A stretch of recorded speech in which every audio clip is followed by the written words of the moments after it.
What's up, everybody? Welcome back. This is BSTV, and welcome to a conversation with man Almighty RENZO.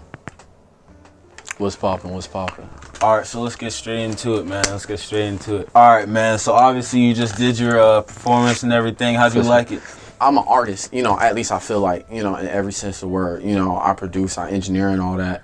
So I really respect the art and the craft, you know, and I believe that performance is a big part of the craft. And, you know, it's also part of the craft I feel like, you know, we might be lacking in somewhat lately. So it's always good to have an opportunity, you know, go out there and perform music and, you know, kind of feel more alive. Yeah, man, I saw you. I mean, most people will probably feel like uncomfortable doing it like in front of just like us, you know what I mean? Just like not a big crowd. Like, how'd you feel doing that? Like,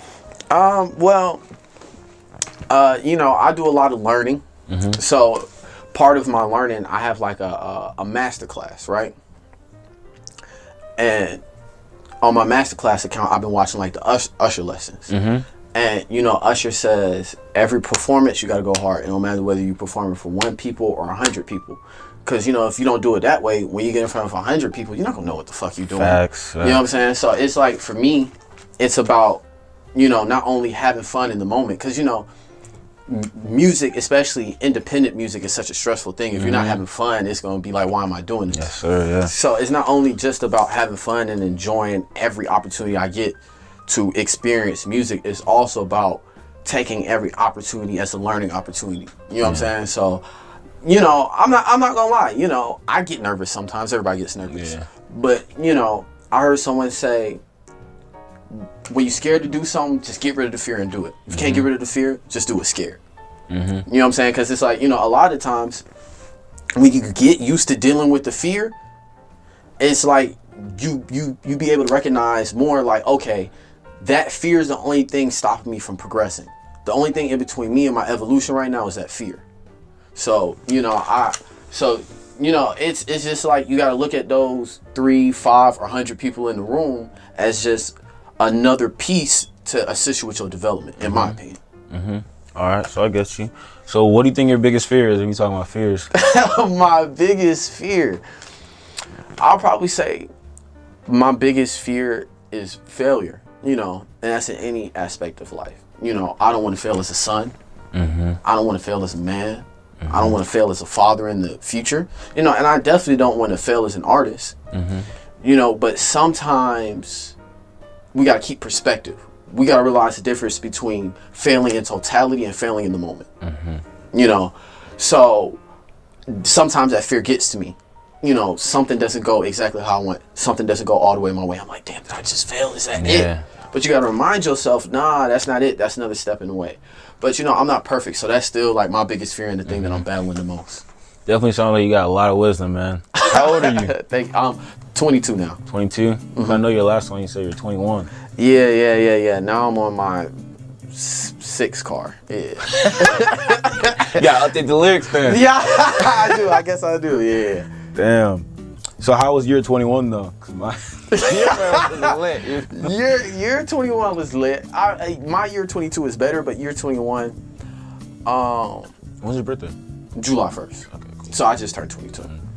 And that's why it's so the song just came out recently, but I'm saying 21. So for me, year 21 was about stepping into my power and just learning. Like, I haven't dropped a project since 2018.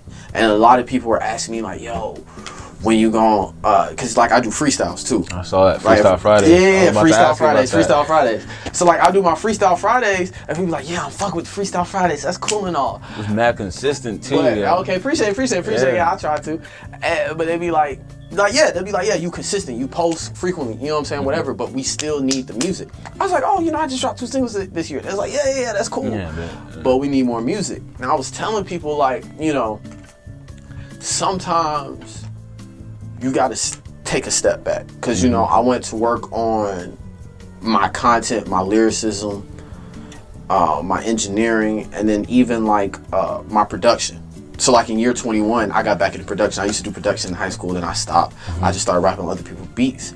And then, you know, speaking of my Freestyle Fridays, on the one I just did last Friday, I said, you know, needed harder beats, I started cooking up like Hattie beat. And that's the truth. You know, I was listening to the beats, I was listening to the soundscape, and it sounded like everybody was just trying to replicate the same sound. Everybody was just trying to get by. Okay, let me just make a beat that's listenable.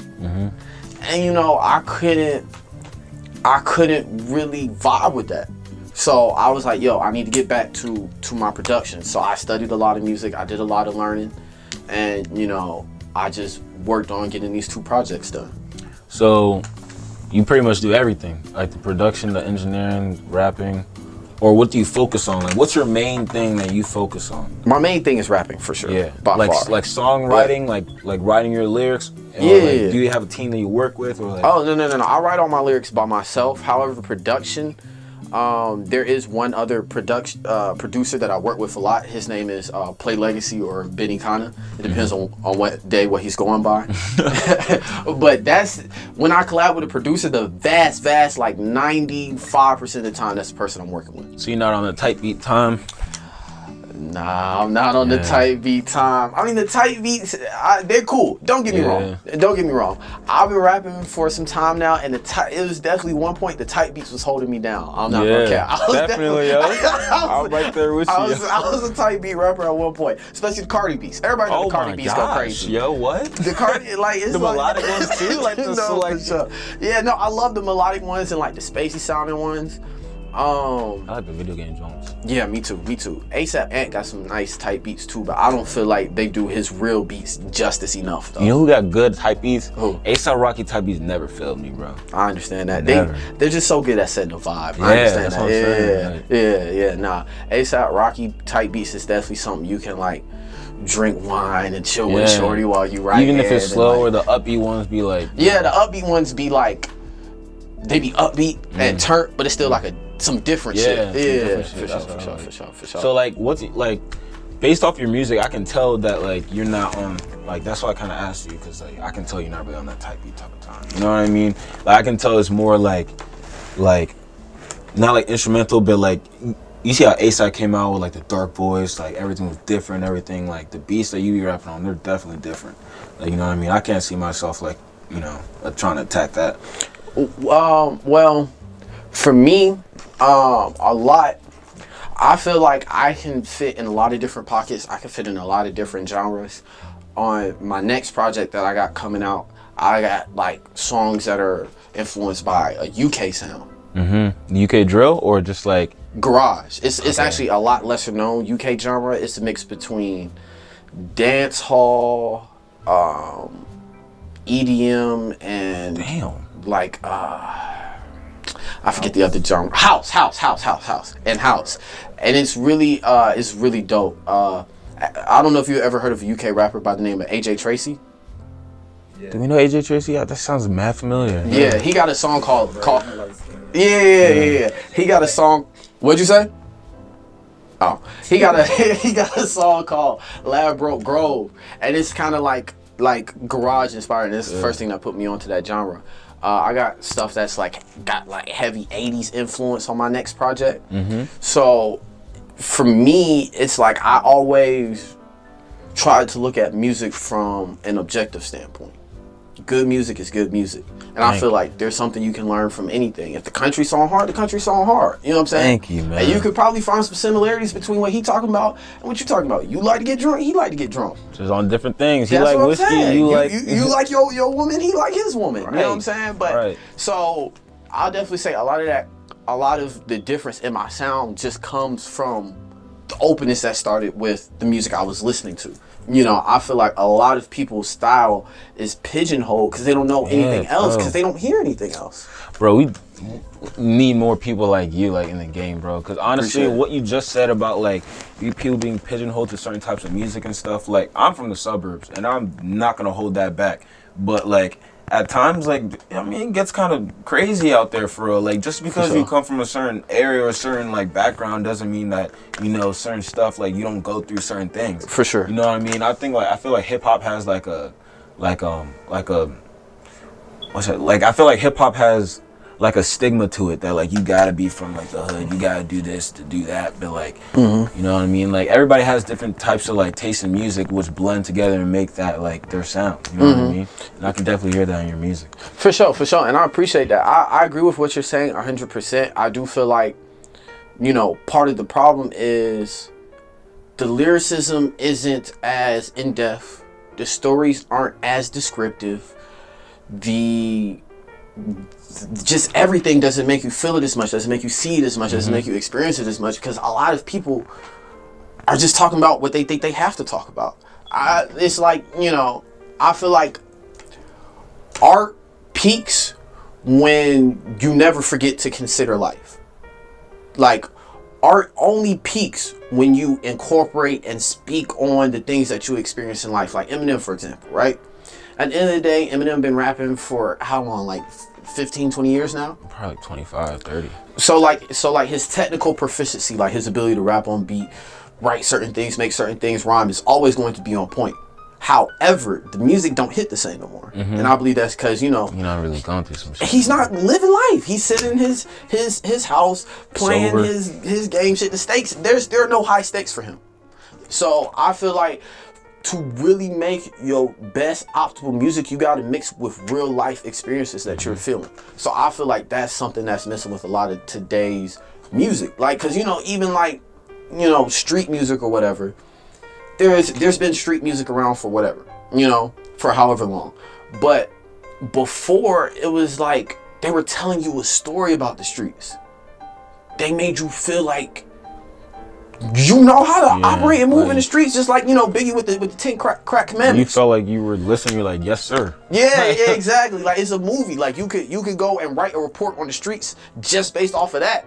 But you know, the shit you hear today now, a lot of it is generic. You know, and I like some of the shit with the lyrics is generic. However, I feel like if you're trying to get to that highest level of music, you know, where we start talking about, you know, people like Outkast or Michael Jackson or whatever, you gotta speak from life, because that's what's going to connect with people, and that's what's going to change people's lives. Yeah, I actually want to get back to your team though, cause like, Okay, for sure. 'cause I know you just dropped the EP and everything. So For sure. what was the process in doing that? Like the beats, the engineering, the writing in it. So for me, it always starts with the beats. What kind of soundscape are we trying to create? How do you go about picking your beat though? For me, when I'm making a beat, it always starts with the melody. Okay. And even when I'm collabing with a producer, usually like you know, I might put in on the drums, you know, here and there. I might do this snare, I might do this hi-hat, I might do this, I might do that. But the majority of the time where my expertise lays in is the melodies. And I try to listen to the melodies and I say, yo, what's a melody that makes me feel? You know, because I feel like that's how I'm going to write the best music, mesh with the track better. Not a melody that is like, oh, it gets by. Like, oh, let me go ahead and grab guitars, because Gunna keeps doing guitars. No, what's a melody that I feel like connects with me and my story and puts me into the mood that I am on a daily basis? So I start with the melodies, and then drums. With drums, a lot of times I leave that up to the other producer if I'm collaborating. If I'm doing it by myself, I let the drums, I pick the drums or make the drums, depending on how I'm doing it, based upon what kind of pockets I'm trying to get into with my rapping. So like how I was talking about, I got the Garage song. That one, like the drums are a lot more like, yeah, nah, for sure, you get it. But you know, if I'm trying to like be in like my rapper bag, I need something that feels a little bit more hip hoppy, probably a lot more up tempo. Yeah, more components moving. So the melody, I start with the melody. I pick that based on how the melody makes me feel, and then I pick the drums based on or make the drums based on how I'm trying to, what kind of pocket I'm trying to get into. So you like to build the drums and the hi-hats, everything else around the melody. Exactly. Melodies and textures. I love textures. How about like engineering wise, like when it comes to like vocal engineering, like effects and everything like that? Like, so I always start with the beat. I start mixing the beat first. I like to mix the stems of the beat and then mix the vocals. And then when I mix my vocals, I do like to do like special effects and stuff, but on certain songs, sometimes I like to still keep a certain level of rawness to it. Clarity. Like, yeah. Like I don't want it to be all the way like, you know, auto-tuning on some songs, because it's not about just bobbing your head for a second. This one, I want you to hear the emotion I'm speaking these words with. In my opinion, you can forget about all that auto-tune shit, bro. If you're not singing, if you're not like actually dropping like tunes, like notes, what's the point of auto-tune? Isn't auto-tune supposed to tune your vocals to the key? Well, kinda in a way. It's kind of like auto-tune basically is like when you do something like out of key, or like you have like a vocal blip or something. It'll tune it up for you. Yeah, it's supposed to like. That's what I'm saying. Auto-tune is really called pitch correction. Yeah. So it's supposed to like basically like correct your pitch and shift it a certain way. But you know how a lot of people are using now is they're using it as robotic like, shit. Right. They're basically using auto-tune as like a tool to find new melodies that they couldn't make with their voice. Like, you know, one person who's really good at that is Young Thug.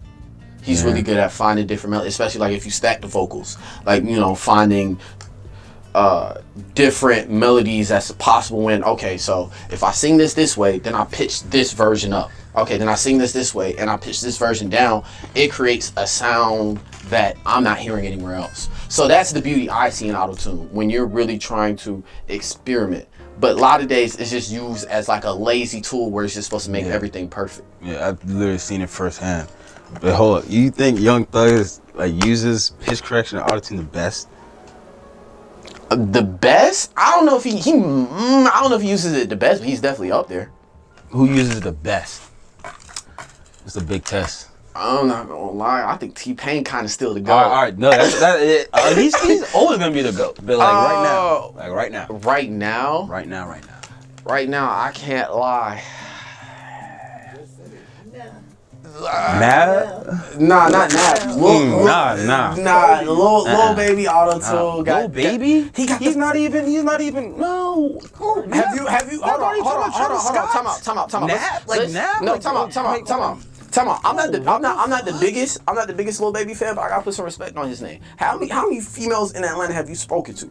Most of them, their favorite rapper is Lil Baby, and a large part. Lil Baby's hot, but like, and what I'm saying, what I'm saying is that the auto-tune, like when it comes to auto-tune, like, bro, like you said, it's pitch correction. I'm not like Lil Baby's rapping, like straight rapping. Like if he's not like saying and those high like notes and stuff, like that's like. The auto-tune is just there for effects, like, bro, like Travis Scott, like Quavo. Quavo started like back in 2017 when Culture Drop, or 2016 when Culture Drop, and like that's reverb, auto-tune, all that. Like no, and I agree. I just feel like the beauty in Lil Baby's auto-tune is that it gives you that feeling of he don't miss. Yeah. Like it's like whoever the fuck his engineer is, he goes crazy. But it's like, you know, I've heard Alex Toomey, Young Thug's engineer, talk about how one of the precious things about auto-tune is the energy that it gives. True. And I feel like Lil Baby is really good at pulling that energy out of auto-tune. So it's like, you know, even though like his flow might be like, the notes that he's hitting with auto-tune makes it sound he's going like. I'm not even gonna lie to you, man. Like at first, like when I was listening to like the tape and everything, like they were like, "Oh, we're gonna do this person, do that." Like when you like when I started listening to music, like I had to keep listening to it. And, like I didn't get it at first, you know what I mean? I was just like, what's this nigga talking about? You know what I mean? But like after you were performing it, even after talking to you now, even like just listening to it over and over again, like actually understanding your lyrics, like bro, you're actually like saying something. You know what I mean? You're saying like you're saying something that can help someone else out there. You know what I mean? It's not just like ass and titties in your face. Like you're actually saying something that can help someone else. Like no, seriously. Though. No, for sure. You're saying something that like, you know, a 14-year-old kid out there maybe doesn't have 5 lips, but like he probably thinks that he's a shit son. You know what I mean? Like, and you know, other people can relate to that. You never know how like the effect that you have on someone else. For sure. And that's on that note. Thank you guys for joining us for another conversation. It's been your boy Renzo. Tell him a little something to the camera, man. You know what I'm saying? It's Almighty RENZO checking in. Go listen to EOR. Welcome to the RENZOverse, coming out soon. Yes, sir. Y'all go cop that and keep tuning in. BSTV. We out. For sure.